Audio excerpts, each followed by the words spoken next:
Well, we may finally see some common sense from the folks at City Hall, but we will have to wait and see if we are just being played. Now, Projet Montreal did a flip-flop, which may turn into a belly flop over the closing, or better put, the amputation of our road over the mountain. Yes, there will be consultations, although the mayor says the project will go ahead June 1st. We're moving forward with the pilot. The consultation that starts beforehand is not about deciding if there will be whether or not a pilot. There will be a pilot. Seems to me like Projet Montreal has a whole crew of pilots. Flight 209er, you are cleared for takeoff. Roger. Huh? LA departure frequency 123.9er. Roger. Huh? Request vector. Over. What?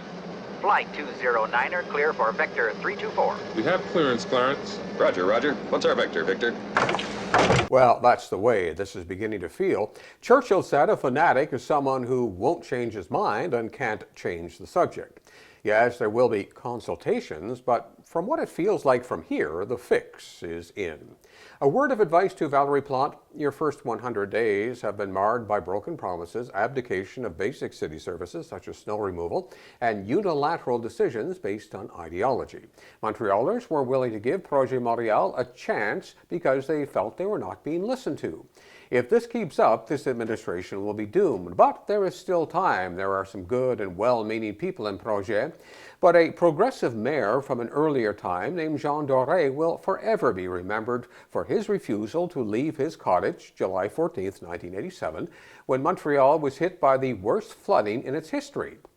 These are still early days, Madame Plante, but the tag stuck with Mayor Doré. Just saying.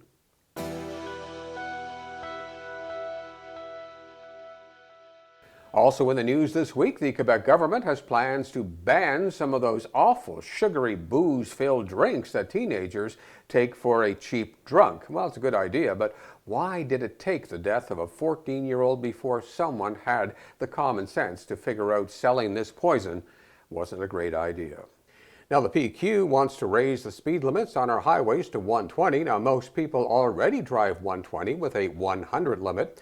Push it to a 120 limit and drivers will be flying down the 20 at 140. Not particularly a well thought out idea. More young drivers and moto riders will die. Also, enforcement, I don't think, will get very much better. Now, politically, would someone please help put the Bloc out of its misery? A new poll puts support at 12%, an historic low. 52% of Quebecers think that Martine My Way or the Highway Ouellette should go. Federally, the Tories have quietly crept up to tie the Trudeau Liberals in a recent poll. The honeymoon officially over for Justin Trudeau. It happened somewhere south of Mumbai. And the Prime Minister committed another faux pas when he avoided meeting Belgian royalty visiting Ottawa this week. It didn't help that Canada greeted the royal couple with a German rather than Belgian flag. Well, close, but no cigar. The best photo of the week came when rocket scientist Donald Trump Jr. was campaigning in a chocolate factory in Pennsylvania, and he appeared to be interviewed by a giant Easter bunny. Now, Trump Jr. later joked it was a hard-hitting interview. Something tells me he wasn't totally joking. I'm Barry Wilson. You can follow us on Facebook and Twitter, and please subscribe to our YouTube channel. And don't forget to check out our weekly poll on Facebook. We want to know what you think.